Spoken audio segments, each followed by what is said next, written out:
7장 말씀 봅니다.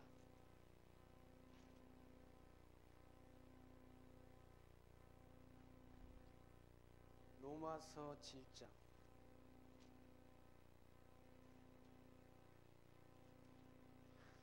로마서 7장 1절 말씀 봅니다. 형제들아, 내가 법 아는 자들에게 말하노니 너희는 율법이 사람의 살 동안만 그를 주관하는 줄 알지 못하느니라. 남편 있는 여인이 그 남편 생전에는 법으로 그에게 매인바 되나 만일 그 남편이 죽으면 남편이 법에서 벗어났느니라. 그러므로 만일 그 남편 생전에 다른 남자에게 가면 음부라. 이르되 남편이 죽으면 그 법에서 자유하게 되나니 다른 남자에게 갈지라도 음부가 되지 아니하느니라. 그러므로 내 형제들아, 너희도 그리스도의 몸으로 말미암아 율법에 대하여 죽음을 당하였으니 이는 다른이 곧 죽은 자 가운데서 살아나신 이에게 가서 우리로 하나님을 위하여 열매를 맺히게 하려 함이니라. 우리가 육신에 있을 때는 율법으로 말미암는 죄의 정욕이 우리 지체 중에 역사하여 우리로 사망을 위하여 열매를 맺게 하였더니 이제는 우리가 얽매였던 것에 대하여 죽었으므로 율법에서 벗어났으니 이러므로 우리가 영의 새로운 것으로 섬길 것이요 의무는 묵은 것으로 아니할지니라. 그런즉 우리가 무슨 말하리요? 율법이 죄냐? 그럴 수 없느니라. 율법으로 말미암지 않고는 내가 죄를 알지 못하였으니 곧 율법이 탐내지 말라 아니하였다면 내가 탐심을 알지 못하였으리라. 7절 말씀까지 봉독드렸습니다. 로마서 7장의 말씀을 통해서는 우리가 율법에 대해서 정죄를 받아 그리스도와 함께 죽었으므로 그 율법에서 우리가 벗어나서 그리스도와 한 몸을 이루었으니 그리스도의 지체로서 열매를 맺게 하려고 하나님께서 우리를 율법의 정죄로부터 죽어 율법에서 벗어나도록 하나님이 역사하셨다라고 사도 바울은 증거를 합니다. 율법이라는 건 율법을 지켜서 의롭다 함을 얻을 자가 없다라고 성경은 말씀합니다. 율법을 통해서 우리가 죄인인 것을 깨닫게 해서 그리스도에게로 인도하는 그런 역할을 율법이 한다라고 말씀합니다. 율법은 우리를 그리스도에게로 인도하는 몽학 선생이라고 사도 바울은 갈라디아에서 그런 말씀하죠. 근데 율법에서 우리가 율법의 정죄로 우리가부터 벗어나는 것은 그리스도께서 십자가에 달려 죽으심을 통해서 우리를 구속해서 하나님이 자녀가 되도록 역사하셨다라는 말씀인 거죠. 그 예를 하나님이 사도 바울은 2절 말씀에서 남편이 있는 여인이 그 남편 생전에는 법으로 그에게 매인바 된다. 율법을 사람을 구속하는 그런 법으로. 근데 율법에 대해서 죽었으면 그 율법에서 우리가 벗어난다. 남편도 그 못된 남편, 그 아내를 늘 괴롭게 하는 그런 남편, 늘 비유를 통해서 설명하지 않습니다. 구약성경 사무엘상 25장 말씀에는 나발이라는 사람이 있어요. 나발. 이름이 나발인데 그 부인은 아비가일이라는 그런 부인인데 용모가 아름답고 지혜로운 여인이었더라고. 성경은 그렇게 묘사를 합니다. 그 나발이라는 그 남편은 완고한 자다. 완고한 자. 사람이 좀 소통이 안 되는 완고한 자. 하나님에 대한 지혜도 없는 그런 무지한 자였는데 다윗이 사울의 손을 피해 망명 생활할 때 다윗이 그에게 도움을 주었던 그런 양을 치는 목축업을 하는 그런 나발이 그 양무리를 다윗의 군대가 함께 보호해 주기도 한 그런 다윗에게 은혜를 입은 나발이 다윗이 군대가 함께 했던 사람들이 광야길에 그렇게 망명을 하면서 생활하니까 좀 도움이 필요했다는 거죠. 그래서 도움을 요청합니다. 도움을 요청하는데 나발이라는 그 사람이 강팍해서 다윗의 요청을 이런저에 거절해버립니다.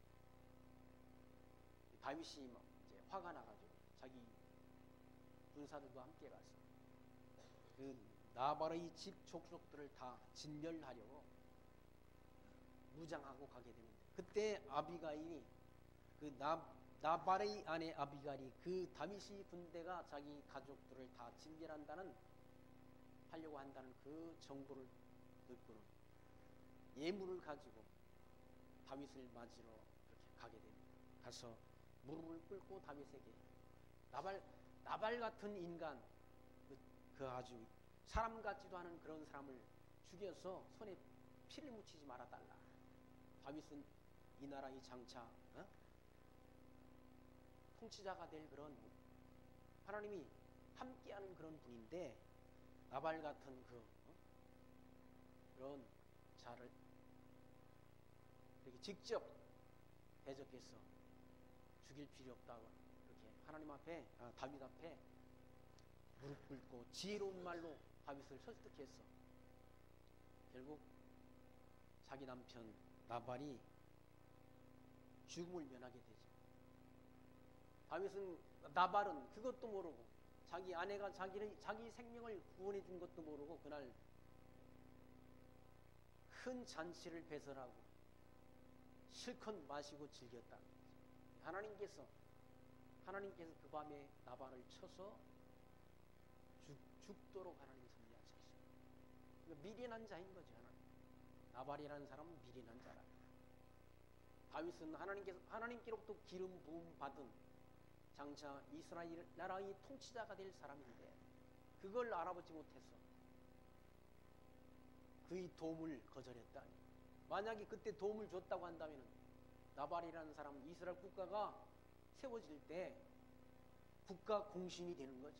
공신이 되는 거지. 그런 지혜가 없으니까 결국 그런 다윗의 도움을 거절함으로 하나님이 진노를 받아 죽었다. 뿐만 아니라 아비가일은 누구의 부인이 되는가? 다윗의 부인이 되지 않습니다. 왕비가 된다. 그런 완고한 남편 밑에 있던 아내도 그 남편이 죽게 되면 다른 남자에게 가도 음부가 되지 않는, 죄가 되지 않는다. 그 말씀을 지금 사도 바울은 말씀하는 거죠. 율법을 비유적으로 설명하는데 완고한 남편, 그 남편의 법에 안에 매였던 아내도 그 남편이 죽게 되면 그 남편이 법에서 벗어난다. 그 남편이 죽으면 남편이 법에서 벗어났느니라. 이러므로 만일 그 남편 생전에 다른 남자에게 가면 음부다. 그 남편이 살아있는 동안에는 다른 남자에게 시집갈 수 없다는 거죠. 그러나 그 남편이 죽어버린 다음에는 그 남편의 법에서 자유케 되나니 다른 남자에게 할지라도 음부가 되지 않는다. 율법이라는 남편, 그 율법에서 벗어나게 되면 율법에 대해서 죽게 되면 이 율법에 대해서 죽게 되면 이 그리스도에게로 오게 되면 벗어나서 그리스도의 복음 안에 거하게 되면 이 복음 안에 있게 되면 이 율법이 복음 안에 있는 자를 정죄하지 못한다. 율법에서 벗어났기 때문에 벗어났다. 율법 밑에 있으면 우리가 율법에 늘 정죄를 당해야 되는데 율법 안에서는 의인이 하나도 없다는 거예요. 다 죄인이라는 거예요. 율법을 갖다 들이대면 아무도 그 율법의 정죄로부터 벗어날 사람이 없다. 율법을 지켜서 의롭다 함을 얻을 육체가 없다라고 성경은 증거하지 않습니다. 예수님께서 이 율법의 요구를 십자가상에서 다 이루어졌다는 거죠. 다 이루었다라고 말씀했습니다. 율법으로부터 벗어나도록 하는 것입니다. 율법의 요구를 다 이루어졌다. 우리가 그리스도 안에 있는 자는 율법을 지켜서 의롭다함을 얻는 게 아니라 예수 그리스도를 믿는 믿음으로 우리가 의롭다함을 얻는 것이지. 율법의 한 조항도 지킬 수 없다는 거죠. 한 조항. 계명 가운데 한 조항도 우리는 지킬 수 없다는 거죠. 예수님께서는 남의 것을 탐내는 것, 욕심, 그걸 죄로 규정한다. 그래서 욕심이 잉태한 즉 죄를 낳고 죄가 장성한 즉 사망을 낳는다라고 말씀합니다. 보구성의 말씀 가운데 예수님께서 여자를 보고 음욕을 품은 자는 이미 간음했다라고 규정한다. 남의 걸 보고 욕심을 품으면 이미 남의 걸 도둑질한 거나 같다라고 예수님께서는 규정한다. 근데 그 율법, 예수님께서 하신 그 말씀으로부터 벗어날 인간은 아무도 없다는 거예요. 아무도 그걸 지킬 수 없다는 거예요. 그런데 하나님께서 이와 같이 예수님께서 오셔서 율법에 대해서 정죄 받아서 예수님께서 죽으셨다는 거예요. 죽으시고 살아나셨다는 거예요. 하나님이 택한 백성들은 그리스도 안에서 그리스도와 함께 죽은 거예요. 죽고 그리스도와 함께 새 생명을 얻었다. 새 생명을 얻은 자가 됐다. 우리는 타락전의 인간론을 타락전의 인간, 타락된 인간, 중생한 인간으로 구분하지 않습니다. 이 율법에 대해서 그러니까 타락전의 인간은 아담이지 않습니까? 아담. 이건 살아있는 영이었다. 영이 죽어버리지 않습니다. 영이 죽었다는 타락이는 이걸 자연인이라고 말해요. 이 자연인. 세상 모든 사람들은 다 이렇게 중생하기 전의 인간은 타락된 인간, 죽은 인간이라는 자연, 죽은 인간. 뭐가 여기 살아있는 영, 이게 죽은 영이 됐다. 그러니까 육체, 이걸 죄와 허물로 죽은 육체만 있는 인간이라. 살아있는 영이었는데, 아담은 살아있는 영이었는데 이건 죽은 인간이 됐다. 육체가. 그 가운데 있는 우리를 하나님께서 부르셔서 거듭나게 하셨다. 중생토록 하셨다. 여기는 육체 아닙니다. 육체. 여기는 이 중간에 마음이 있다.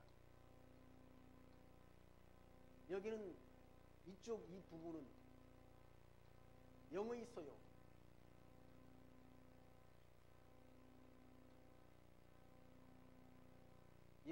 이 부분은 육체의 소유라고 소유기라고 하더라고요.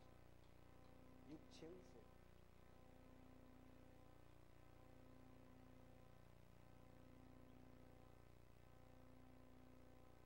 육체의 소욕이라고 말한다. 그러니까 중생한 사람들이 마음속에도 이 육체의 소욕이 남아있는 거예요. 육체의 소욕. 이 육체에서는 선한 열매가 나타난다. 이 육체의 속에서는 시기, 질투, 살인, 분쟁, 시기, 악독 이런 열매가 나타난다. 이 성령의 소욕 역사는 이곳에서 선한 열매가 나타나는 거예요. 성령의 소욕에서 사랑, 희락, 화평, 오래 참음, 자비, 양선, 충성, 온유, 절제 이런 열매는 여기서 나오는 거예요. 성령의 소욕 속에서 나오는 열매라는 거예요.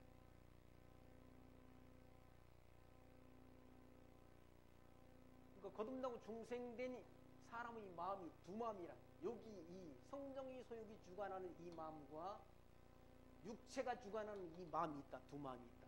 사도 바울은 그걸 지금 설명한다. 그러니까 거듭나고 중생된 성도도 때로는 막 성질을 부리고 그러는 마음이 나오는 것은 그건 육체의 소욕에서 나오는 열매라. 그러니까 하는 것을 보면 안다. 그 사람이 행위를 보면 안다. 이게 육체의 소욕에서 나오는 행위인지 성령의 소욕에서 나오는 행위인지를 안다. 그걸 뭐 연구할 필요 없다. 4절 말씀, 그러므로 내 형제들아 너희도 그리스도의 몸으로 말미암아 율법에 대하여 죽임을 당하였으니 이는 다른이 곧 죽은 자 가운데 살아나신 이에게 가서 우리로 하나님을 위하여 열매를 맺히게 하렴이니라. 여기 죽었던 죄와 물로 죽어버렸던 이걸 우리를 이렇게 살리셔서 그리스도의 자녀가 되게 하셔서 그리스도와 한 몸 이루게 하셔서 선한 열매를 맺히게 하려고 우리를 불렀다는 얘기죠. 거기 보시면 우리로 하나님을 위하여 열매를 맺히게 하려 함이라. 하나님을 위해서 선한 열매, 성령의 열매를 맺히게 하려고 우리를 택해서 부르셨다.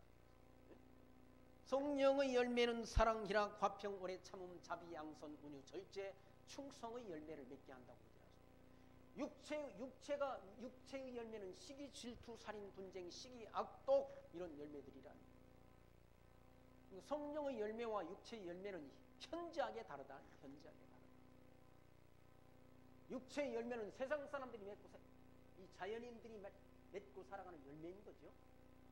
이 육체가 맺는 열매는 그런 열매를 맺는다. 원래 인간 아담, 기독교 인간론을 원래 인간 원인,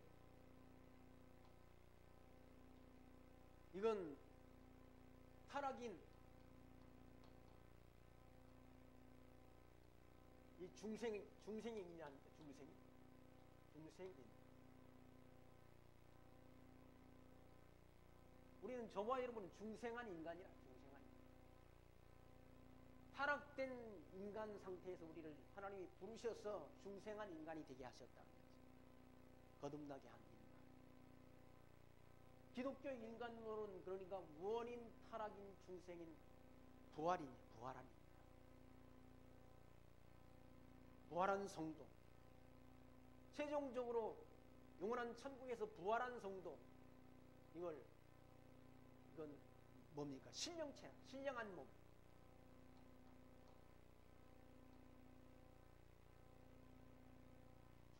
신령한 몸, 부활인.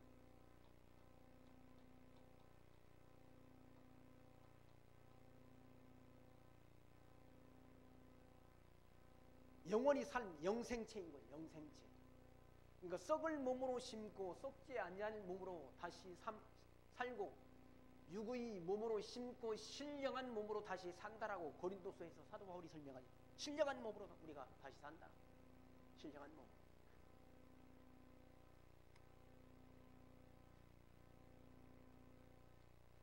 오절 말씀 보시면 우리가 육신에 있을 때는 율법으로 말미암는 죄의 정욕이 우리 지체 중에 역사하여 우리로 사망을 위하여 열매를 맺게 하였더니 우리가 육체 중에 있었을 때는 사망의 열매를 맺게 한다. 선한 열매가 없다는 얘기예요. 인간들이 맺는 열매, 세상 사람들이 맺는 열매는 다 사망의 열매예요. 사망의 열매 맺다가 죽는다는 얘기예요. 세상 사람들은 다 선한 일을 세상 사람들이 한다고 하지만 그게 뭡니까? 성령의 열매가 아니라는 얘기죠. 자기를 드러내기 위한 열매일 뿐이지. 무슨 우리가 세상 사람들이 자연인도 선한 일을 하잖아요. 사람들이 보는 선한 일을 한다. 그 선한 일을 한다고 그래가지고 천국 가는 거 아니라는 얘기예요. 거듭난 성도가 하는 그 신앙적 계미, 성령의 열매, 그게 하나님이 보시기에 선한 열매인 거지.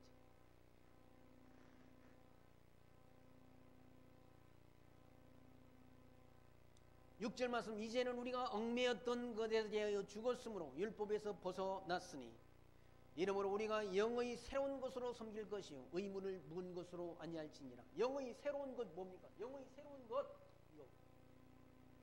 새로운 것으로 섬긴다는 얘기죠. 거룩한 삶, 거룩한 삶을 성화라고 그러지 않습니까? 성화? 성화의 삶.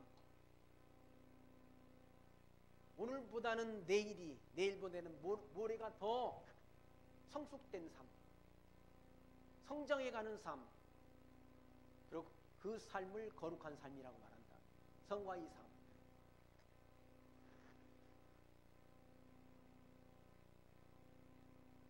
그러므로 그런즉 우리가 무슨 말하리요? 율법이 죄냐? 그럴 수 없느니라. 율법으로 말미암지 않고는 내가 죄를 알지 못하였으니. 율법이 죄가 아니라 율법을 통해서 우리가 죄인인 걸 안다는 얘기죠. 율법으로는 통해서는 우리가 죄인인 것을 깨닫게 하는 그런 기능이 율법에 있다는 얘기죠. 아니 법이 없으면 우리가 죄인인 것이 죄가 뭐가 죄인지 모르지 않습니까? 남의 걸 도둑질해도 죄가 안 되잖아요. 우리나라도 나라 국법이 있는데 차를 가지고 다니는 사람들 다 교통 법규가 있잖아요.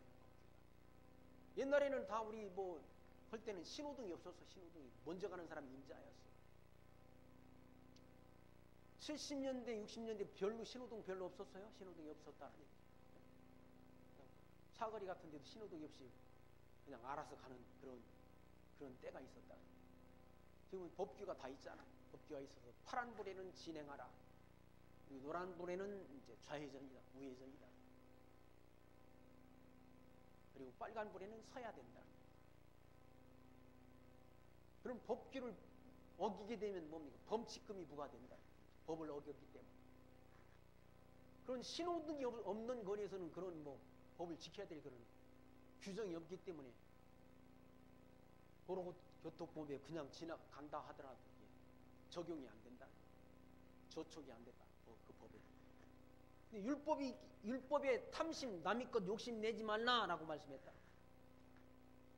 탐내지 말라, 남의 것. 출애굽기 20장 17절에 내 이웃의 집을 탐내지 말라. 내 이웃의 아내나 그의 남종이나 그의 여종이나 그의 소나 그의 낙이나 무릇 내 이웃의 소유를 탐내지 말지니라 라고 말씀했다. 하나님께서 10계명 가운데 마지막 10번째 계명이란 남의 것 탐내지 말라라고 그런 계명이 있다는 거죠. 그 율법이 없었다고 한다면은 남의 것 탐내서 가져가도 율법에 저촉이 안 되잖아요. 법에 걸려들지 않는다는 얘기죠.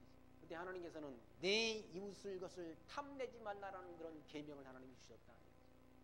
남의 것 가져가게 되면 뭐가 돼요? 죄가 된다. 도둑놈이 된다.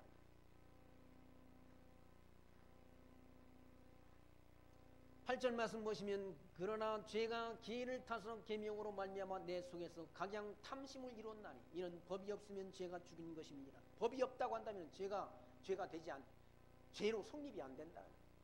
그러니까 법이 없다고 한다면은 죄는 죽은 것이 된다는 것은 법이 없으면 남의 것 탐내도 그게 죄가 정죄가 안 되질 않습니다.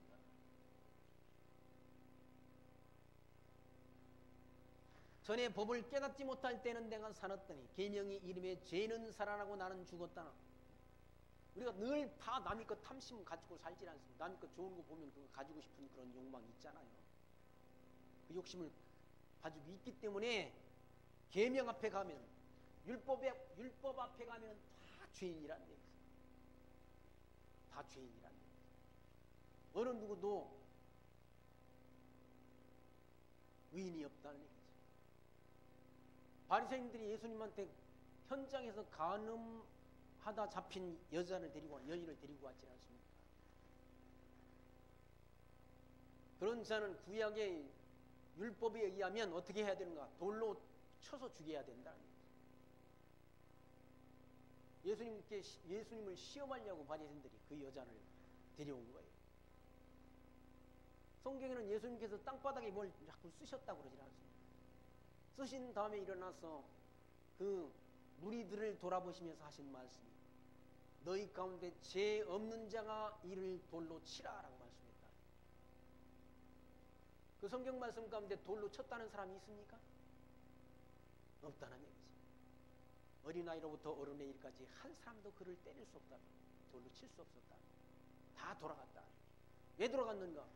자기도 죄인이니까. 율법에 똑같은 죄인이니까 돌로 칠 자격이 없다. 인간 다 죄인이기 때문에.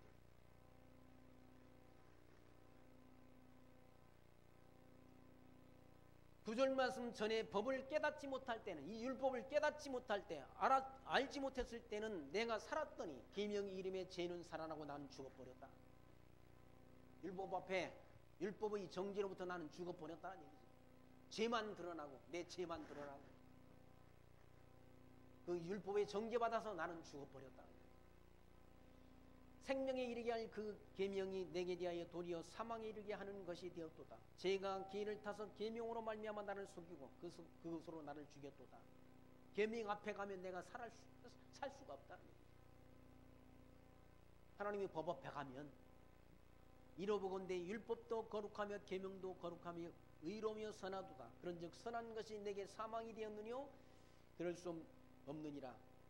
오직 죄가 죄로 드러나기 위하여 선한 것으로 말미암아 나를 죽게 만들었으니 이는 계명으로 말미암아 죄로 심히 죄되게 하려 함이니라.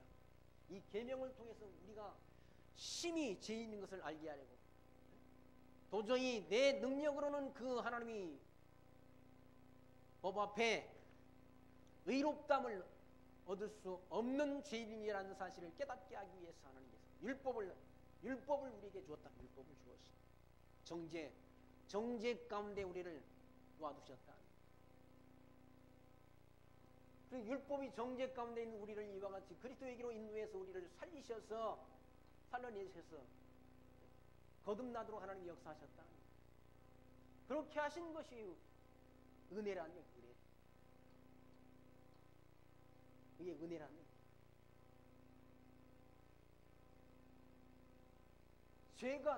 죄가 내가 죄인이라는 사실을 더 많이 깨닫는 것만큼 그리스도의 은혜가 충만해진다는 얘기죠. 1만 달란트 빚진 자와 100달란트 빚진 자, 1만 달란트의 빚을 탕감받은 자가 더 은혜 되는 것 아니겠습니까? 더 많은 빚을 탕감받았습니다. 내가 얼마나 하나님 앞에 큰 죄인인가를 깨닫는 것만큼 은혜가 더 커진다는 거예요. 은혜의 농도가 더 커진다는 거예요.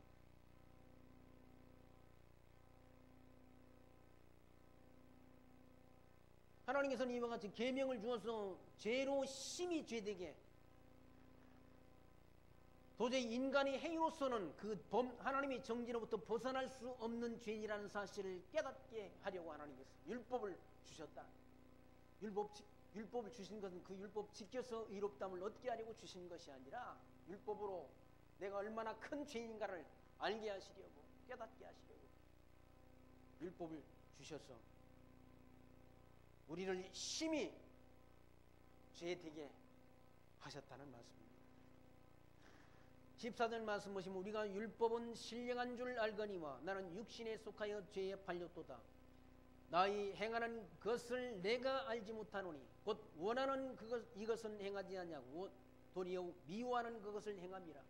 내가 행하는 것을 내가 알지 못한다는 얘기죠.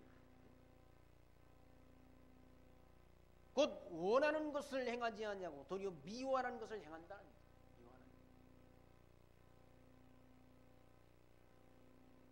하나님이 선하신 뜻을 쫓아 살기를 원하는 마음이 내 마음속에 있는데 그게 행해지지 않고 오히려 육체의 욕망 따라 하나님께서 미워하시는 그 일을 행하며 사는 것이 우리 모습이란 거예요. 세상 모든 만사가 마음대로 안 되지 않습니까? 내 뜻대로 안 된다. 하나님의 선하신 뜻을 쫓아 거룩한 삶을 살기 원하는 내 마음속에 악이 함께한다. 원하는 것은 행해지지 않고 도리어 미워하는 것을 행하며 산다. 만일 내가 원치 아니하는 그것을 하면 내가 이로 율법의 선한 것을 시인하노니 이제는 이것을 행하는 자가 내가 아니요 내 속에 거하는 죄란 얘기다. 내 속에 거하는 거듭나고 중생된 인간의 마음속에 거하는 죄란 얘기지. 죄. 여기서 육체의 그런 소욕이 나와서 더러운 열매를 맺도록 하나님이 역사한다. 중생된 사람, 거듭나고 중생한 우리 인간의 마음속에 두 마음이 있다는 얘기죠. 선을 행하고자 하는 마음도 있고, 이 선을 행하고자 하는 이 마음도 있고, 뭡니까? 악을 행하고자 하는 이 마음이 있다는 얘기죠. 이 나쁜 마음이 있다. 사람도 좋을 때는 좋은 모습을, 좋은 말만 하고 좋은 모습이 나타나는데 사람이 변하지 않습니다. 악독이 나온다. 인간의 마음속에 악한 마음이 자리 잡는다. 영 딴 사람이 돼가지고 나타날 수 있지 않습니다. 늘 사람이 좋습니까? 아니잖아요. 같이 한 가정에 살아 모르지 않습니다. 남편의 마음을 아내가 다 모른다. 아내의 마음도 남편이 다 모른다. 제가 아는 나이 드신 권사님, 순하기 순한 권사님, 자기 남편이 너무 틀림이 없는 사람이에요. 퇴근 시간 딱 하면 몇 시면 딱 들어온다. 밥 챙겨줘야 돼. 너무 그렇게 틀림이 없으니까 그 권사님이 숨이 막히는 때가 있다고. 그 권사님이 웃으면서 하는 말씀이, 소리 없나는 총이 있으면 언젠가 뭐 어떤 때는 그냥 사주고 싶다.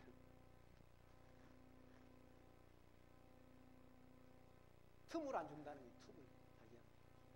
여유를 안 준다는 거예요. 시계야, 시계. 그 남편 되는 분이 대학 교수인데 여기 퇴근 시간이 얼마면 딱 집에 오는 시간이 정해져 있어가지고 밥을 딱 챙겨놔야 돼. 이제 뭐 총으로 쏠 일도 없을 것 같아요. 90이 넘으셨으니까.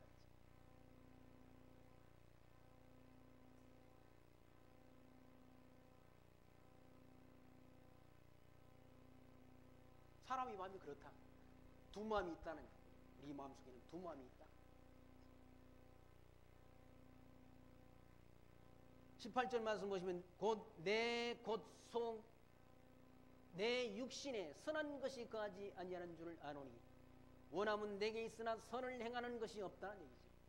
내 육신이라는 말은 이 아래쪽 아닙니까? 이 육신에는 선한 것이 없다. 선한 것이 없다. 이 우쪽 거듭나고 중생한 이 새 생명을 입은 이 안에 선한 것이 있는 것이, 이 육체에는 선한 것이 없다. 육신에 선한 것이 거하지 아니하는 줄을 아노니 원하면 내게 있으나 선을 행하는 것은 없노라. 내가 원하는 바 선은 하지 아니하고 도리어 원치 아니하는 바 악을 행하는도다. 원치 않는, 내가 원하지 않는 악을 행하며 산다는 얘기죠. 하다 보면 자기 마음을 들여다보니까 자기가 원하는 선한 일보다는 원치 아니하는 악을 행하며 산다는 얘기죠. 만일 내가 원치 아니하는 그것을 하면 이를 행하는 자가 내가 아니오 내 속에 거하는 죄니라. 이러므로 내가 한 법을 깨달으노니 곧 선을 행하기 원하는 나에게 악이 함께 있는 것이로다라고 말합니다. 자기가 가만히 자기 마음을 들여다보니까 자기 마음에 두 마음이 있다. 한 법을 깨달았나니 선을 행하기 원하는 나에게 악이 함께 있다는 얘기죠. 선을 행하기 원하는 이 마음도 있고 악을 행하고자 하는 이 마음이 있다. 두 마음이 있다. 중생한 성도의 마음은 두 마음이라. 두 마음. 선을 행하고자 하는 마음과 또 악을 행하고자 하는 그 두 마음이 있다. 인간의 마음속에. 그 바울이 사도 바울이 한 말씀이에요. 그래서 내 속사람으로는 하나님의 법을 즐거워하되, 속사람이 뭡니까? 이 속사람으로는 하나님의 법을 즐거워한다. 그런데 이 육체 속에 소한 것, 하나님이 선하신 뜻을 쫓아 살기 원하는 것보다는 육체의 욕망 따라 살기를 원한다. 내 지체 속에서 다른 법이 내 마음의 법과 싸워 내 지체 속에 있는 죄의 법 아래로 나를 사로잡아 오는 것을 본다는 얘기죠. 이 죄의 법 아래로 사로잡아 온다는 사람. 원하는 선보다 원치 아니하는 악을, 이 육체가 원하는 악을 행하기를 원하는 그 마음이 있다는 얘기죠. 그러니까 여기서 싸우는 거죠. 분쟁이 일어난다. 성령의 소욕과 육체의 소욕이 분쟁한다. 그래서 성령의 소욕한테 육체의 소욕이 지게 되면 거룩한 삶으로 거룩한 행동이 나타나게 되고, 영의 소욕과 육체의 소욕이 싸워서 육체의 소욕이 이기게 되면 육체의 열매가 나타난다. 그러니까 인간적인 모습이 나타나는 거다. 타락한 인간의 모습이 나타난다.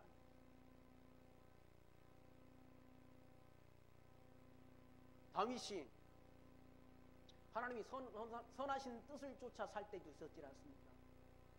얼마나 용감하게 골리앗 앞에 섰을 때는 하나님이 말씀으로 잘 무장이 돼가지고 골리앗을 향해서 너는 칼과 단창을 가지고 내 앞에 나오지만 나는 내가 모독하는 만군의 여호와의 이름으로 네 앞에 섰다라고 당당하게 하나님의 말씀, 하나님의 자녀다운 모습을 보여주었지 않습니까? 육체의 욕망에 눈이 멀었을 때는 어떻게 하나? 남이 아내를 빼앗았다가 자기 불륜을 저질리고 그걸 합법화시키기 위해서 그 우리아를 전쟁터에 나가서 제일 최전방에 배치해서 그 전쟁에서 죽도록 모사를 꾸몄다. 하나님이 보실 때 다윗의 행위가 악했다라고 성경을 기록하고 있지 않습니까? 그러니까 다윗의 마음에도 그런 마음이, 선을 행하고자 하는 마음도 있고 육체의 욕망 따라 행하고자 하는 육체의 소욕이 있다는 거예요.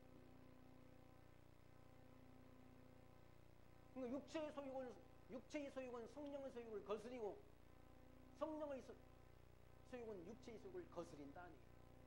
거스린다는 말은 둘이 분쟁한다는 거 알죠? 싸운다는 얘기죠. 그 싸움에서 이겨야 성령 소욕이 이겨야 거룩한 삶을 살아가는 것이고 하나님이 뜻을 쫓아 사는 삶이라는 그 인간의 마음속에 두 마음이 있는 것을 사도 바울이 깨달았다는 얘기죠. 23절 내 지체 속에 한 다른 법이 내 마음의 법과 싸워 내 지체 속에 있는 죄의 법 아래로 나를 사로잡아 오는 것을 본다. 때로는 육체의 소욕이 이겨서 죄의 법 아래로 사로잡아 오는 것을 본다. 그러면서 하는 말이 오라 나는 곤고한 사람이로다 이 사망의 몸에서 누가 나를 건져내리라고 탄식한다. 선을 행하고 싶은데 육체의 소욕이 성령의 소욕을 이겨서 자기를 죄의 법 아래로 그렇게 사로잡아 오는 것을 본다. 자기 마음속을 들여다보는 거예요. 들여다보니까 자기 마음속이 그런 거예요. 두 마음이 막 싸워서 분쟁했어요. 죄 아래로 자기 마음을 사로잡아 오는 것을 본다. 그래서 오라 나는 곤고한 사람이로다 이 사망의 몸에서 누가 나를 건져내랴. 누가 건져낼 수 있습니까? 예수 그리스도가 건져내는 거죠. 하나님이 말씀을 통해서 우리가 새롭게 되고 하나님의 말씀을 통해서 우리가 육체의 욕망을 이기고 육체의 욕망을 절제할 수 있는 힘이 거기서 나오는 거죠. 하나님의 말씀을 잊어버릴 때는 우리가 육체의 욕망 따라서 행동한다. 육체의 욕망 따라 행해지는 것은 언어가 거칠어지고 행동도 거칠어진다. 성령의 소욕 따라 살 때는 행동도 언어도 부드러워지는 것이고 성령의 열매는 사랑, 희락, 화평, 오래 참음, 자비, 양선, 온유, 절제, 충성 이런 열매가 나타나는 것이고 육체가 맺는 육체를 통해서 맺는 열매는 사랑, 시기 그러니까 더러운 열매란 더러운 열매. 육체의 열매는 현저하다, 음행 더러운 것과 호색, 우상 숭배, 술수, 원수를 맺는 것과 분쟁과 시기와 분냄과 당짓는 것과 불리함과 이단과 투기와 술 취함과 방탕함과 이런 것들이 나타난다. 육체의 속에서 나오는. 그러니까 성령의 속에서 나오는 열매와는 완전히 다른 열매가 나타난다. 늘 선한 사람인 줄 알았는데 그게 뭐 나중에 성질 났을 때 보니까 아주 감당이 안 되는 사람이 있다는. 인간의 사람의 마음속에 두 마음이 존재한다. 한쪽에는 선한 천사 같은 마음이 존재하고, 한쪽에는 악마 같은 그런 마음이 존재한다. 이게 바로 중생한 인간. 거듭난 중생한 인간의 마음에는 두 마음이 있다. 선을 행하고자 하는 마음과 마음속에 악이 함께한다.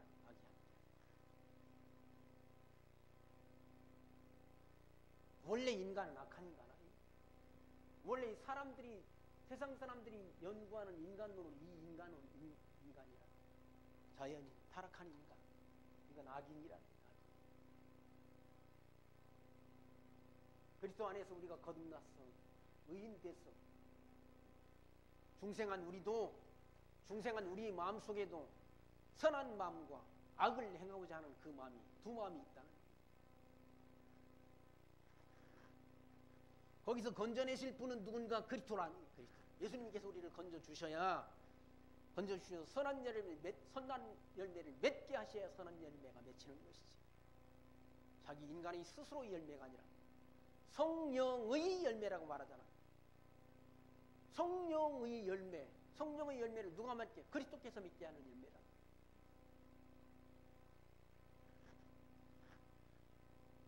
25절 말씀, 우리 주 예수 그리스도로 말미암아 하나님께 감사하리로다. 그런즉 내 자신이 마음으로는 하나님의 법을, 육신으로는 죄의 법을 섬기는다. 마음으로는 하나님의 법을, 육신으로는 죄의 법을 섬긴다.